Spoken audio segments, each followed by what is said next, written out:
নমস্কার, হরে কৃষ্ণ, রাধে রাধে। সকল ভক্তগণকে আমার কৃষ্ণ মহিমা শ্রী শ্রী রাধা মদন গোপালজিও চ্যানেলে স্বাগত জানাই। আমার গুরুদেব প্রভুপাদ স্বরূপ গোস্বামীর আতুল চরণে ভক্তিপূর্ণ প্রণাম, মাতা পিতার চরণে প্রণাম, সকল সাধুগুরু বৈষ্ণব ভক্তগণের চরণে প্রণাম জানিয়ে আজকে ভিডিওটি শুরু করছি। আজকে আমরা আস্বাদন করব বিজয়া একাদশীর ব্রত মাহাত্ম্য কথা। স্কন্ধ পুরাণে একাদশী মাহাত্ম্য এইভাবে বর্ণিত হয়েছে। মহারাজ যুধিষ্ঠির শ্রীকৃষ্ণকে বললেন, হে বাসুদেব, ফাল্গুন মাসে কৃষ্ণপক্ষের একাদশীর মাহাত্ম্য অনুগ্রহ করে আমাকে বলুন। শ্রীকৃষ্ণ বললেন, হে যুধিষ্ঠির, এই একাদশী বিজয়া নামে পরিচিত। এই একাদশী সম্পর্কে এক সময় দেবর্ষি নারদ স্বয়ম্ভু ব্রহ্মাকে জিজ্ঞাসা করেছিলেন।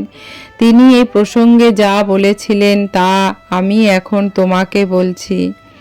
এই পবিত্র পাপ বিনাশকারী ব্রত মানুষকে জয় দান করে বলে বিজয়া নামে প্রসিদ্ধ। হরি বল। পুরাকালে শ্রী রামচন্দ্র 14 বছরের জন্য বনে গিয়েছিলেন। সীতা ও লক্ষ্মণের সঙ্গে তিনি পঞ্চবটী বনে বাস করতেন। সেই সময় লঙ্কাপতি রাবণ দেবী সীতাকে হরণ করে। সীতার অনুসন্ধানে রামচন্দ্র চতুর্দিক ভ্রমণ করতে থাকেন। তখন মৃতপ্রায় জটায়ুর সাথে তার সাক্ষাৎ হয়। জটায়ু রাবণের সীতা হরণের সমস্ত বৃত্তান্ত রামচন্দ্রকে জানিয়ে মৃত্যুবরণ করে। এরপর সীতা উদ্ধারের জন্য বানর রাজ সুগ্রীবের সাথে তিনি বন্ধুত্ব স্থাপন করেন। ভগবান রামচন্দ্রের কৃপায় হনুমান লঙ্কায় গমন করেন। সেখানে অশোক বনে সীতা দেবীকে দর্শন করে শ্রীরাম প্রদত্ত অঙ্গরীয় আংটি তাকে অর্পণ করেন। ফিরে এসে শ্রীরামচন্দ্রের কাছে লঙ্কার সমস্ত ঘটনা কথা ব্যক্ত করেন। হনুমানের কথা শুনে রামচন্দ্র সুগ্রীবের পরামর্শে সমুদ্র তীরে যান। সেই দুস্তর সমুদ্র দেখে তিনি লক্ষ্মণকে বললেন, হে লক্ষ্মণ, কিভাবে অগাধ সমুদ্র পার হওয়া যায় তার কোনো উপায় খুঁজে পাচ্ছি না। উত্তরে লক্ষ্মণ বললেন, হে পুরুষোত্তম, সর্বজ্ঞাতা আদি দেব আপনি, আপনাকে আমি কি উপদেশ দেব?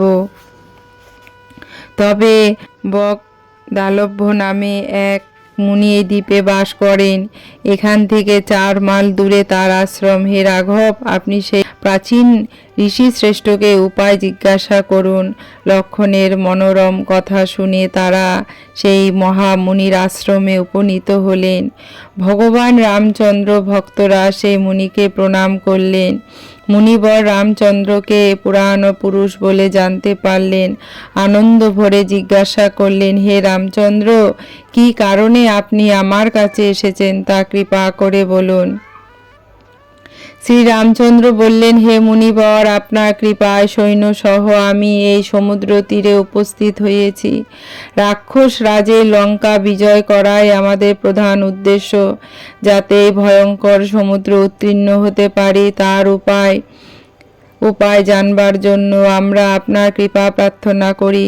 মুনিবর প্রসন্ন চিত্তে পদ্মলোচন ভগবান শ্রীরামচন্দ্রকে বললেন, হে রাম, আপনার অভীষ্ট সিদ্ধির জন্য যে শ্রেষ্ঠ ব্রত করণীয় আমি তা বলছি। ফাল্গুন মাসে কৃষ্ণপক্ষের বিজয় নামক একাদশী ব্রত পালনে আপনি নিশ্চয় সৈন্যসহ সমুদ্র পার হতে পারবেন। এই ব্রতের বিধি শ্রবণ করুন। বিজয় লাভের জন্য দশমীর দিন সোনা, রূপা, তামা অথবা মাটির কলস সংগ্রহ করে তাতে জল, আম পাতা দিয়ে সুগন্ধি চন্দনে সাজিয়ে তার উপর সোনার নারায়ণ মূর্তি স্থাপন করবেন। একাদশীর দিন যথাবিধি প্রাতঃস্নান করে কলসের গলায় মালা চন্দন পরিয়ে উপযুক্ত স্থানে নারকেল ও গোভাগ দিয়ে পূজা করবেন। এরপর গন্ধ, পুষ্প, তুলসী, ধূপ, দীপ, নৈবেদ্য ইত্যাদি দিয়ে পরম ভক্তি সহকারে নারায়ণের পূজা করে হরি কথা কীর্তনে সমস্ত দিন যাপন করে রাত্রি জাগরণ করে অখণ্ড ঘি প্রদীপ প্রজ্বলিত রাখবেন। দ্বাদশীর দিন সূর্যোদয়ের পরে সেই কলস বিসর্জনের জন্য কোনো নদী বা সরোবর বা জলাশয়ের কাছে গিয়ে বিধি অনুসারে পূজা নিবেদনের পরে তা বিসর্জন দেবেন। তারপর ওই মূর্তি বেদজ্ঞ ব্রাহ্মণকে দান করবেন। এই ব্রত প্রভাবে নিশ্চয় আপনার বিজয় লাভ হবে। ব্রহ্মা বললেন, হে নারদ, ঋষির কথা মতো ব্রত অনুষ্ঠানের ফলে তিনি বিজয়ী হয়েছিলেন। সীতা প্রাপ্তি, লঙ্কা জয়, রাবণের মাধ্যমে শ্রীরামচন্দ্র অতুল কীর্তি লাভ করেছিলেন। তাই যথাবিধি যে মানুষ এই ব্রত পালন করবেন তার এই জগতে জয়লাভ ও পরজগতে অক্ষয় সুখ সুনিশ্চিত জানবে। হে যুধিষ্ঠির, এই কারণে বিজয়া একাদশী ব্রত পালন অবশ্যই কর্তব্য। এই ব্রত কথা শ্রবণ কীর্তন মাত্রই বাজপেয় যজ্ঞের ফল লাভ হয়। হরি বল। হরে কৃষ্ণ। রাধে রাধে। আপনারা সবাই ভালো থাকবেন। ভিডিওতে লাইক শেয়ার সাবস্ক্রাইব করবেন। হরি বল।